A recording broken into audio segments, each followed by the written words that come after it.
You're watching News 3 Now, live at 4, moving forward.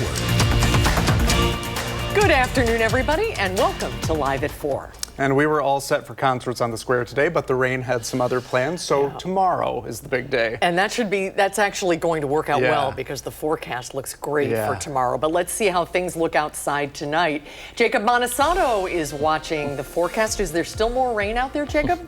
Yeah, we're still seeing plenty of shower activity across southern Wisconsin. This is expected to last for a few more hours, but the later in the night we get, the less rain you will see. But right now, still seeing some moderate to even some pockets of heavy rain out there. There seems to be this kind of pocket of moderate rain just kind of hovering over Dane County and areas to the south, bringing in some heavier rain totals. But overall, we're still not too concerned about any flooding risks just because this rain not particularly heavy, although it may feel heavy, it certainly could be a lot worse. Now, as we take a look at the forecast for the next couple of hours, the rain is going to continue to dissipate. By the time we get to around 8 to 9, we're only going to see a few sprinkles out there, mainly for areas south and east of Madison. And then once we get closer to Thursday morning, the rain will almost completely clear out. Now, this rain has kept those temperatures down.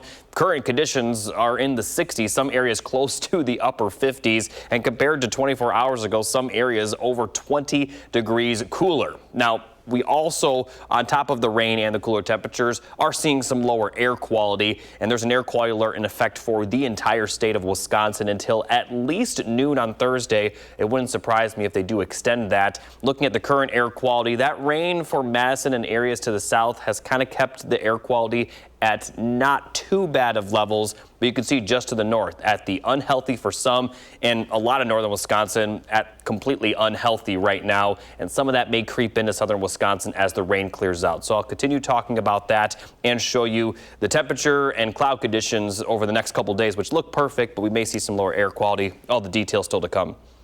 All right, Jacob, thank you. We're continuing to cover the Sun Prairie School District's response to charges against a former staffer for child sex crimes. Court records allege former Sun Prairie West Dean of Students Robert Gilkey-Meisegeier had sexual contact with multiple students. A criminal complaint alleges that Sun Prairie West received a tip about Gilkey-Meisegeier having sexual contact with a student in March or April. The school's HR department allegedly investigated the tip, but did not report it to the county or to police. Police began investigating the former dean and physical education teacher in May after a student came forward. The student, referred to as Child 1 in court documents, alleges they had sexual contact with school staff members, including Gilkey-Meisegeier, inside the school. Now, last Thursday, police arrested Gilkey-Meisegeier for multiple child sex crimes. Police referred dozens of charges to the district attorney. Then on Monday, the DA officially charged him with 13 counts of possession of child sex abuse material and 2 counts of child sexual exploitation. He remains in jail on a $75,000 bond. In addition to having sexual contact with multiple students, a criminal complaint accuses the former dean of students of having hundreds of pictures of clothed and unclothed underage girls. He allegedly bought at least one student alcohol in exchange for pictures of her. On Monday, parents who are furious with the school's handling of the case attended a school board meeting, and they called on members of the district administration to step down. And tomorrow makes a week since the former dean of students for Sun Prairie West High School was arrested. Our Tanasia Shaw is breaking down the latest in this investigation.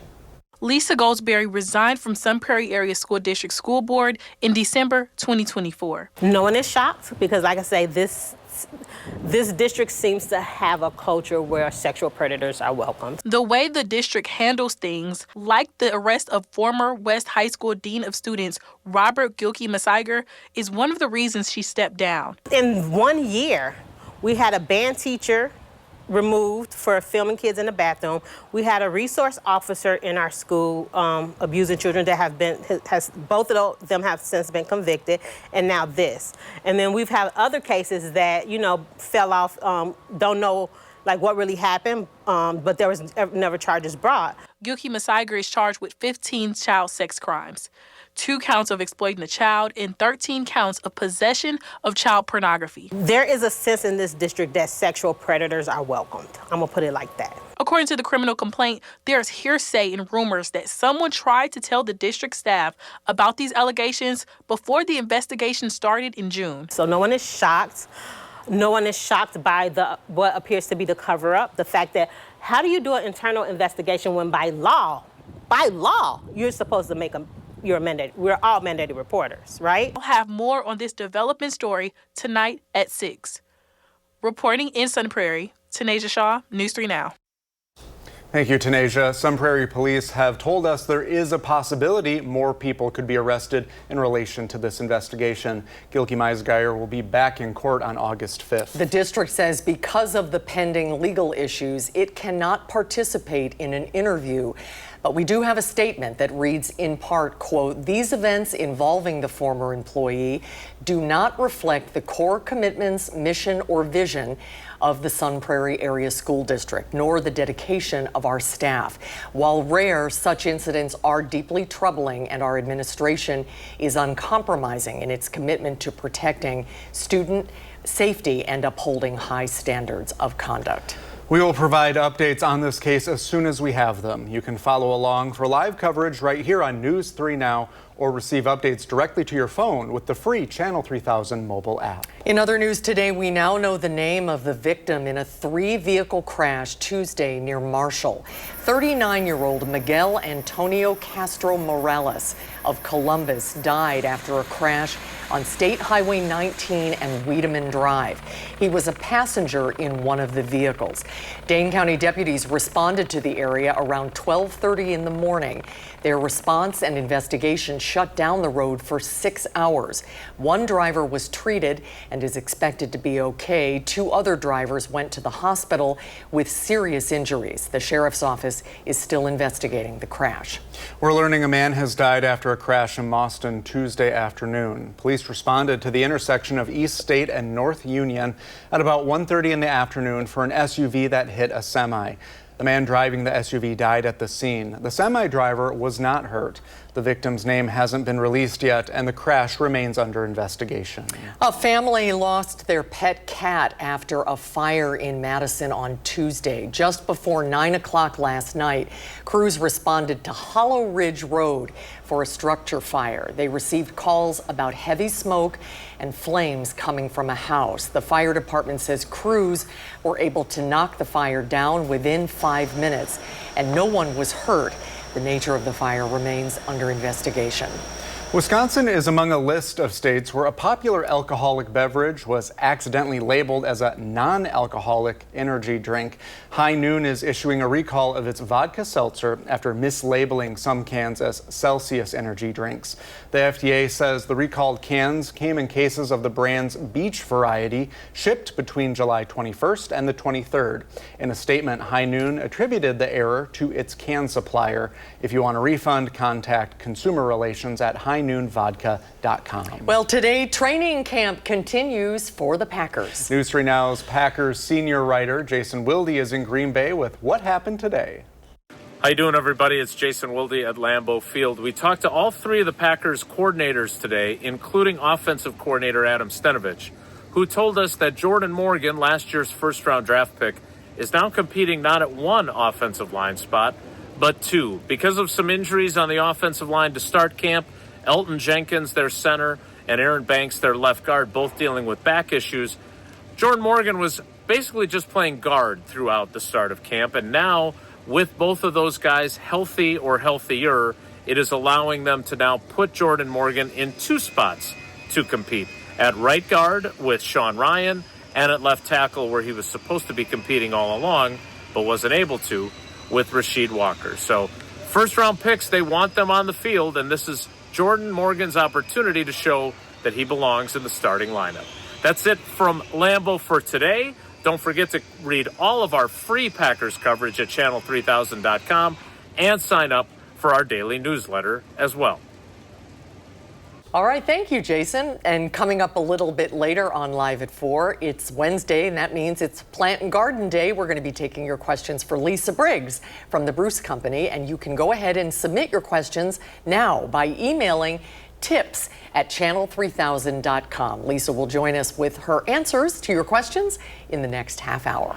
A heads up for anyone headed to the Dells soon, there's a new supper club. News 3 Now this morning's Kyrion Lee previews one of Dawn Manor's signature dishes. That's coming up a little later on Live at 4. And cooler weather is on the way. Meteorologist Jacob Montesano tells us what our temperatures will be like over the next few days in his first warn forecast. Plus, the Fed makes a decision on interest rates, whether they're remaining steady when Live at 4 returns.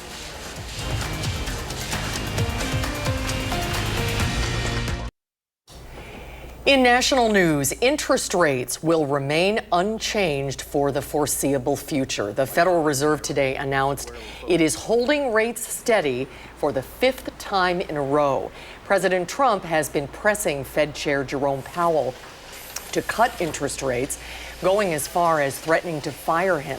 Even though the outcome didn't change, 2 Fed governors voted in favor of a rate cut, and that hasn't happened in 3 decades.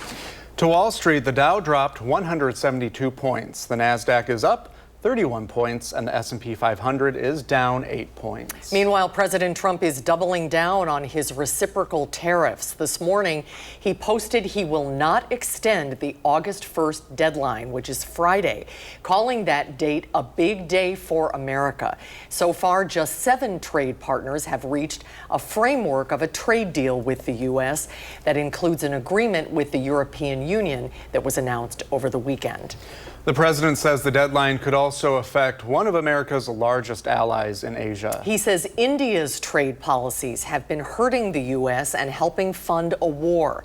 Erica Brown reports on that and brings us the latest update in the Epstein files fallout from Washington, D.C. President Trump says he's ready to impose a 25% tariff on India. They sell a lot to us, but we don't buy from them. You know why? Because the tariff is so high. They have one of the highest tariffs in the world. Now they're willing to cut it very substantially, but we'll see what happens. New Delhi says it will evaluate Trump's latest comments. The U.S. and India have held multiple rounds of trade talks, but have not come to an agreement. We're talking to India now. We'll see what happens. It doesn't matter too much whether we have a deal or whether we charge them a certain tariff, but you'll know at the end of this week. And he wants an additional penalty for India buying military equipment and oil from Russia, which President Trump says helps fund Russia's war with Ukraine. The president is also deflecting questions about Justice Department files related to Jeffrey Epstein. It's getting to be very old news. Senate Democrats announced they are invoking a little-known law to try to force the DOJ to release all Epstein documents by August 15th. Under federal law, when any 5 senators on the Homeland Security Committee call on the executive branch must comply. Republicans say the move is likely to trigger court challenges before the Trump administration complies. Erica Brown, CBS News, Washington. Let's get a check on the weather now. Good soaking rain all day today. And we will hopefully be drying out for tomorrow for concerts on the square, Jacob.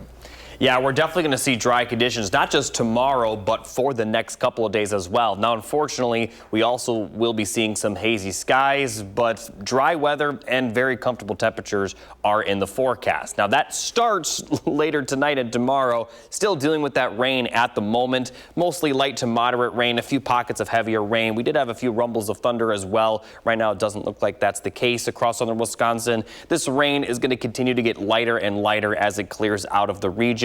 And once we get closer to sunset, it will almost completely clear out of the area. Could even see some sunshine for some areas before the day is up. And then as we get towards Thursday morning, we're almost certainly going to be dry by then.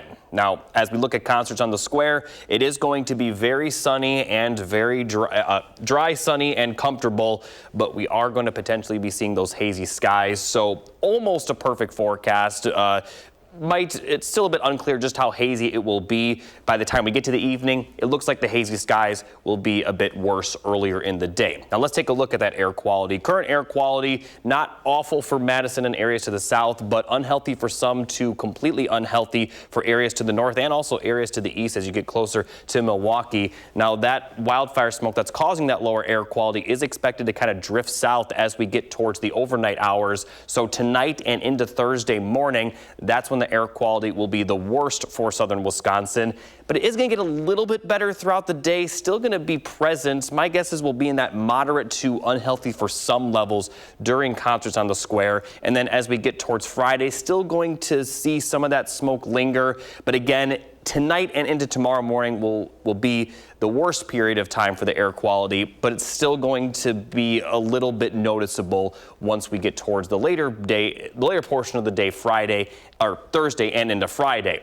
Now, as we take a look at the temperatures during this time, like I mentioned, they're going to be very nice. Highs tomorrow are going to barely be in the middle 70s. And for the rest of the week, we're going to continue to see highs in the middle to upper 70s. We will start to see some lower 80s once we get towards early next week. And then for the middle of next week, we'll be in the middle 80s. And if you notice, we're getting to that time of year where the average high will start to drop just a little bit. And we're obviously going to see warmer days going forward. But despite the fact that temperatures on average the average temperature will fall, the actual temperatures are going to slowly increase over the next 10 days. We may start to see some warmer temperatures towards the middle and end of next week. But starting tomorrow and lasting through the weekend, it's going to be very nice, again, outside of that air quality, which does look to improve once we get to the weekend. All right. Thank you, Jacob. Well, thousands of Black Sabbath fans paid their final respects to singer Ozzy Osbourne in his hometown today. The streets of Birmingham, England were packed as Osbourne's wife Sharon and their children Kelly and Jack laid flowers and saw the tributes that so many left for the heavy metal star. The hearse carrying the 76-year-old made its way through the city where the band was first formed in 1968. King of metal, Prince of Darkness. The world feels very strange. He'll live inside everyone. We will literally live with his music for the rest of our lives, and the generations going forward will always have Black Sabbath and Ozzy.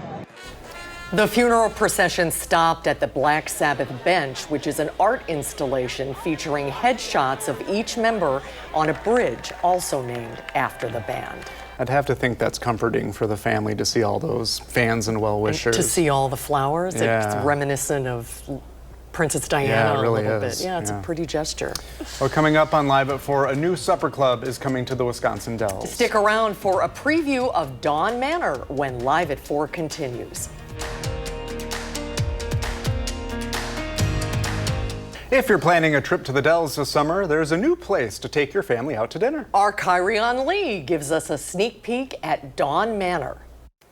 A 19th century mansion once tied to Abraham Vanderpool, Agnes Moorehead, Abraham Lincoln, and Frank Lloyd Wright is now one of Wisconsin Dells' newest dining destinations. Dawn Manor has been fully restored and transformed into a one-of-a-kind restaurant overlooking Mirror Lake. Today, sous chef Jimmy Smith is giving us a taste of their signature crabs cake Benedict and brunch potatoes. So lots of rich history at the Dawn Manor. Absolutely, yes. So it was a fully restored restaurant. It was built in 1855, relocated from about 4 miles away.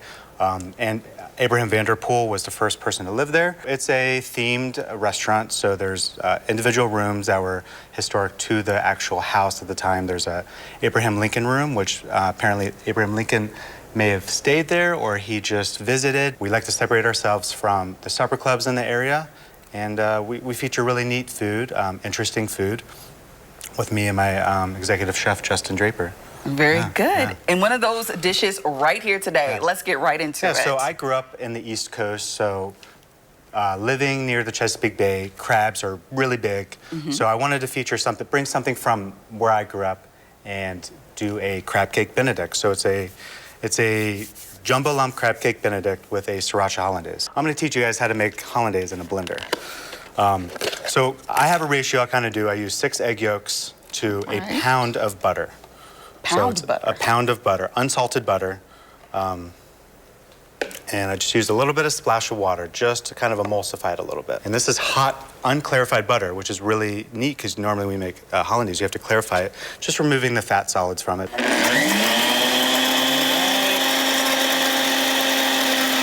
Yes. So it's pretty much done. So a little bit of salt, a little bit of white pepper. All in the blender here? All in the blender. All right. Sriracha, because this is sriracha hollandaise. All right. So I have some nice toasted English muffins. Some of our jumbo lump crab cakes. Poached eggs right over top of the crab cake. and hollandaise right on top of that. So it's a nice runny poached egg. So when you crack into it, it's a nice runny egg yolk. It's beautiful.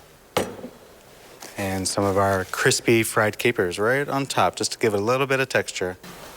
Yeah, that looks beautiful. You can find all of this information over on our website. That's going to be channel3000.com. I want that. Does that look delicious? Thanks, Yeah. Kyrian and Jimmy. We'll have to take a little trip down there. Well, later on Live at 4, Lisa Briggs from the Bruce Company will be joining us to answer your plant questions. If you have a question for Lisa, you can email it right now at tips@channel3000.com. And Lisa will be here with the answers in our next half hour. And when we're back, Jacob joins us with a look at the forecast for the final Concerts on the Square event. And political analysts have a new theory about the 2026 race for Wisconsin governor. We'll talk about that when Live at 4 continues.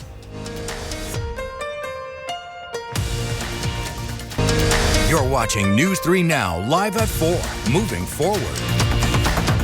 Hello, everybody. Welcome to this rainy midweek edition of Live at 4. It's odd to say in late July, but it feels like a soup day, doesn't it? It does. Yeah. Couch potato day. And we are starting with the weather today. The weather words are, oh, hear that rain. The weather words are relief around the corner. That sounds pretty good, Jacob. Yeah, temperatures and conditions will be very nice for the rest of the week, but we still got to get through this last bit of rainfall. Still seeing those scattered showers, and mostly in the form of showers. Not a lot of thunderstorms out there, but there are some pockets of heavier rainfall. Now, we've seen this rain pretty much all day, and taking a look at the amount of rain that we've seen. Now, this is all radar estimated, not confirmed totals, but a lot of the area has picked up about an inch. Some areas close to 2 inches, especially for Madison and areas south. The further north you're located, the less rainfall you've seen. And northern Wisconsin has barely seen any rainfall today, but we certainly have seen plenty of it. But it is kind of on the back end. We're kind of on the back end of it when it comes to this rain, as it is going to clear out over the next couple of hours. May even see some sunshine before the day is up. Now, this rain has really cooled the temperatures down. Some areas are in the lower 60s, and compared to this time yesterday, everyone at least 10 to 15 degrees colder, if not over 20 degrees colder than this time yesterday. And temperatures tomorrow will be closer to today than what they were yesterday. Now, the one blemish once we get to tomorrow will be the air quality, as there is an air quality alert for the entire state until noon tomorrow. Wouldn't surprise me, though, if they do extend that just a little bit. Now, as we take a look at the current air quality, moderate for Madison. Some areas of Dane County starting to see that unhealthy for some level, and the red indicates unhealthy completely. And that's the case for central and pretty much all of northern Wisconsin. And as we take a look at the smoke forecast, some of that smoke will move into southern Wisconsin later tonight and into tomorrow morning. So air quality will be pretty bad to start the day, but it will get a little bit better as we head to the afternoon, but still will be likely at the moderate to unhealthy for some levels. So not a perfect forecast, but other than the air quality, it will borderline be perfect, not just tomorrow, but for the rest of the week. I'll talk more about that coming up a bit later. And that'll be good for Concerts on the Square, which has been postponed until tomorrow. Jacob, thank you. A Madison man accused of setting a fire that left a handful of people without a home will have a trial. Vince Hildestad pleaded not guilty today to 1 count of arson. A criminal complaint alleges he set his apartment on Blossom Lane on fire on May 20th. He allegedly told police he wanted to give his cat a proper cremation. In addition to displacing 5 people, the fire left $100,000 in damages. He's due back in court for a pretrial conference on October 15th. Another family's cat has died after a fire Tuesday on Madison's east side. Just before 9 o'clock last night, crews responded to Hollow Ridge Road for a structure fire. They'd received calls about heavy smoke and flames coming from a house. News 3 Now was on the scene and spoke with a neighbor about what she saw. It was just up in orange, red. It was hot. I was in the car and I could feel it. It's just crazy to see in real life. So it seemed like they were tearing down doors and windows. We heard the windows smashing and the glass going everywhere. The fire department says crews were able to put out the fire within 5 minutes. Thankfully, no one was hurt. The nature of the fire remains under investigation. Wisconsin's political experts predict the race for governor next year will be a toss-up. The news comes after Governor Tony Evers announced he will not seek a third term. The governor made the announcement last week, saying that he will focus instead on his family going forward. Less than 24 hours after that announcement, Governor Evers' Lieutenant Governor Sarah Rodriguez launched her campaign. Since that announcement, Governor Evers has come forward saying Lieutenant Governor Rodriguez learned he wasn't running the day everyone else did. A spokesperson for Lieutenant Governor Rodriguez says she taped both a video for a gubernatorial campaign and for Lieutenant Governor if Governor Evers decided to run again. Rodriguez is the first Democrat to announce her candidacy. She joins two other candidates, Republicans Josh Schoeman, the Washington County executive, and Bill Berrien, a suburban Milwaukee businessman. Well, normally when it rains, you reschedule camping plans, but Wisconsin football, well, it's staying put in Platteville for the next 2 weeks. They won't allow the weather to get between them and getting ready for a brand new season. Our Andrew Banstra was with them this morning and tells you about day 2. I hope you brought a tent, some s'mores, and today probably would be a good idea to have brought an umbrella because we're back at Camp Platteville for day 2 of Wisconsin football's fall camp. This offseason for the Badgers was all about getting back to their true identity, running the football. But that doesn't mean that Bucky won't be passing the ball too. They have a room full of wide receivers that are as talented as they are ready to prove their value. We're going to be featured in so many ways. It's going to be surprising to a lot, I think. We're going to get back to that nasty, that gritty, that downhill, but we're also going to, have fun and spread the field out too. This is what we've been wanting to do all along. I know I came here for this.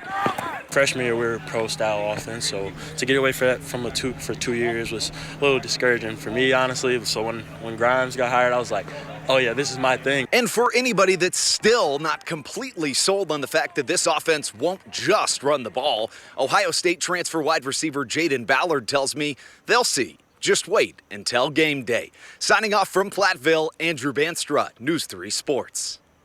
Thank you, Andrew. Less than a month to go now, and coming up at 6, Andrew will have the full story on why the Badgers insist they won't become one-dimensional. Well, there's still time to submit your plant questions. If you'd like to email a question for Lisa Briggs from the Bruce Company, there's still time at channel3000, tips@channel3000.com. That's the email address. Lisa is here, and she'll answer your questions in just a little while. And cooler weather is headed our way. Jacob Montesano shows us when temperatures will drop this week in your first warn forecast. And plus, it may only be Wednesday, but we're already working for the weekend. Josh Sprider has your weekend planner when we're back. On this Wednesday afternoon, we're working for the weekend in the 608, just a little early this week. Josh Sprider is here now with the weekend planner. This will be the first weekend of August, if you can believe it. Here are my 3 things to do this weekend in the 608, along with a little trip to the 414. That's because we're starting in West Allis, where the Wisconsin State Fair kicks off Thursday. Organizers hope to once again welcome over 1 million fairgoers to State Fair Park over the course of its 11-day run. The State Fair is all about celebrating agriculture and other industries paramount to Wisconsin. Fun fact here, the first State Fair was held in Janesville along the banks of the Rock River in 1851. It runs July 31st through August 10th. Happening Saturday, the Mustard Museum is celebrating National Mustard Day. You can join them in downtown Middleton for a full day of mustardy madness. From live music and games to mouth-watering food, kid-friendly activities, and plenty of mustard sampling, there's something for everyone. That event runs 10 to 4. Finally, the DeForest Windsor Area Chamber and Village of Windsor is excited to present the 4th annual Kite Festival on Saturday. This is at the Windsor Sports Commons from 10 to 3. You'll be able to check out amazing displays of beautiful giant show kites along with precision stunt teams mesmerizing then performing those aerial ballets. Organizers say there will also be colorful ground displays and activities for both kids and adults. You can find more happenings this weekend in the 608 by going to channel3000.com. In the 608, I'm Josh Sprider, News 3 Now.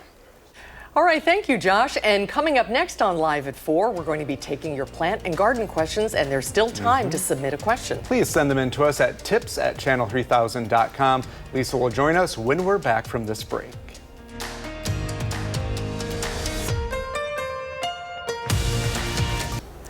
We're taking your questions today. The plants and gardens are getting a nice drink.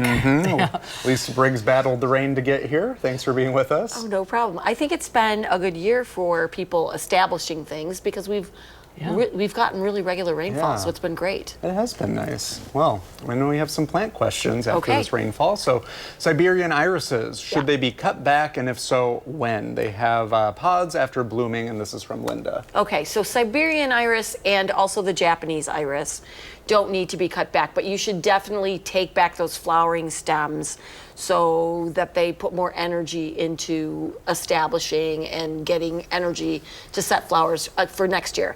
If you have the German iris, so those are the ones, the bearded ones, right now is about the time when you can lift them and divide them. So go ahead and do that. Okay. But those you can cut the fans back when you do that. We have a lot of iris questions. It is. And peony questions. Peonies and iris today. And that is our next question from Stacy. And you sort of just alluded to this about when you cut them back, but she said, should you cut off the blooms that they had? Yes, you should. Because again, what those plants are going to do is try to set seed, and that takes a lot of energy out of a plant. Deadheading them is not going to make them reflower. Both of those plants are plants that just bloom one time, but definitely take those weird little seed heads off. We have a question about lilac bushes. Why won't I know my grandma had one, so I always think of her when I think of lilacs. She wants to know, why won't my lilac bush get buds? It's 4 years old and looks healthy. That's from Valerie. So Valerie, there are 3 reasons why lilacs do not get buds and flower. And so the first one is that it's not getting enough sun. They need 6 to 8 hours of sunlight. The second reason is that you are pruning at the wrong time. So lilacs need to be pruned right after they would usually flower. So if you are cutting them back any later than, I would say, late June, you're cutting off those buds that would produce flowers for next year. The third thing is that lilacs don't like to be flowered. They don't like to be fertilized. Fertilizer causes them to do a lot of really healthy green growth at the expense of flower buds. So if your lilacs are like in the lawn and you are a heavy lawn fertilizer, that will affect the flowering. Oh, that's very interesting. So those I never are the knew 3 that reasons. And I've had challenges with my lilac bush too. They're a little temperamental. The most beautiful ones are the ones that you see along ditches that people just leave alone. Right. They're a plant that thrives on neglect. The more you know. Yeah. Okay, another peony question. Who sent this question? I'm sorry, I don't see the name, but 14 peonies that she plants every year. They look really healthy, but then after they bloom, the leaves start to have black spots. That's a common problem. That's a fungal problem. Okay. That's called botrytis. You're also going to see sometimes powdery mildew on peonies. That's where they look like somebody brushed them with talcum powder. They do, the herbaceous peonies, 5 to 6 hours of sunlight is good for them. If they're getting less, then they're more likely to have some fungal growth. Big thing to do is when you cut them back this year, get rid of that stuff. Don't put that in a compost. Throw it out with your yard waste. And then maybe after they're done flowering next year, do a pre-treatment with a biologic fungicide to sort of arrest that for a couple of years until they get back on track. Okay. All right, and that was from Sandy, and we have one more from Deborah. Deborah has seen an earwig in a potted plant. Earwigs are so creepy. How do you eliminate them? So earwigs are common when it is humid and hot, which we've certainly had this kind of weather. Slugs as well. There's a really great product out called Sluggo Plus. It's a granular thing, and it works on both slugs and earwigs. Don't just get Sluggo. You need the plus for the earwigs. Little extra oomph. Yeah, it's got a little something extra in there that the slugs don't like. So Sluggo Plus. It's a great name. You never forget it. Thank you for your questions, everybody. Thanks, Lisa. Thanks, great Lisa. to see you. You're welcome. We'll do this again soon. Absolutely. And let's see how your gardening weather is looking. Here's Jacob Montesano with our first warn forecast. Well, once the rain we're seeing right now clears up, we are going to be very dry from tomorrow through the weekend, maybe even beyond that. And temperatures will be pretty comfortable during that time. Now, the only blemish in the forecast is that we're going to continue to see some hazy skies, especially for tomorrow morning. Now, looking at the current radar, still seeing some light showers for Dane County, a little bit heavier rain just to the south, but this rain is going to continue to clear up over the next few hours. It may clear up by the time we get to around 6 to 7, and some areas may even see some sunshine before the day is over. Now, once we get to the overnight hours, we are going to continue to see some cloudy skies, but then clear skies are expected to start Thursday, and then we're going to continue to see clear skies for all of Thursday and most of Friday as well. So Concert on the Square for tomorrow does look very good with the temperatures and cloud conditions with a lot of sunshine and temperatures in the 70s. Now, we are going to potentially see some hazy skies. So again, that is the one blemish, but it does look like it is going to get better throughout the day for Thursday. Now, right now, moderate air quality for Madison, unhealthy for some and unhealthy for areas to the north, and all of northern Wisconsin right now is at the unhealthy level. And some of that smoke that's causing that low air quality will move into southern Wisconsin overnight and into Thursday morning. So we're likely going to see some areas in southern Wisconsin get to that unhealthy level to start Thursday. Now, again, it is going to get a little bit better for Thursday afternoon, but we're still going to see some wildfire smoke across the area, probably going to range between that moderate to unhealthy for some levels, and that may continue into Friday as well. So it's just kind of something that we're going to have to deal with over the next couple of days, which is unfortunate considering just how perfect the forecast is beyond the air quality. With plenty of sunshine, highs in the 70s, may get back into the lower 80s for early next week, and it does look like we may start to see some better air quality for the weekend. Now, warmer temperatures are in the forecast for the middle of next week, where we do have an increase in rain chances, but right now, no rain chances next week look significant, but it does look like we are going to see the humidity levels increase, which may lead to some of those higher heat index values, especially towards the end of next week. It's that time of year again. The News 3 Now Back to School Supply Drive is back. This is always a great event. Stuff the Bus. We do it in partnership with the Boys and Girls Club of Dane County, and we're helping local students get ready for the new school year, ready to succeed. From Monday, August 4th through the 15th, we're collecting as many school supplies as we possibly can to support thousands of kids across Dane County. Our big kickoff event, Stuff the Bus, will happen at the Walgreens on University Avenue. It starts on Monday, August 4th, and we'll wrap it up with one final push on August 15th. And you can help by dropping off supplies at the bus on University Avenue, or you can make a donation during those events.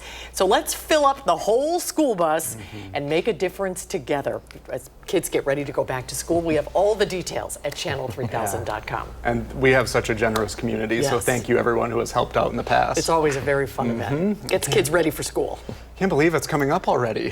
Right, August is just in 2 days, and it's not necessarily going to feel like August, at least initially, as we are going to see some of those comfortable temperatures a little bit on the cooler side, especially during the morning, but then it is going to warm up for the middle of next week, where highs will be back in the middle to upper 80s. Oh, that'll feel nice. Give the AC a little breather. Right. Yeah. Thanks, Jacob. We'll be right back. Tomorrow on Live at 4, watch for our live coverage of the final Concerts of the Square event of the summer. Alex and Brady will be live on the Capitol Square. And straight ahead tonight at 5, Tanasia Shaw speaks with a former Sun Prairie School Board member about how charges against a former staffer are impacting the community. Thanks for joining us for Live at 4 today, everybody. We hope to see you right back here tomorrow. You can always find us streaming 24/7 on Channel 3000 Plus. News 3 Now at 5 starts right now.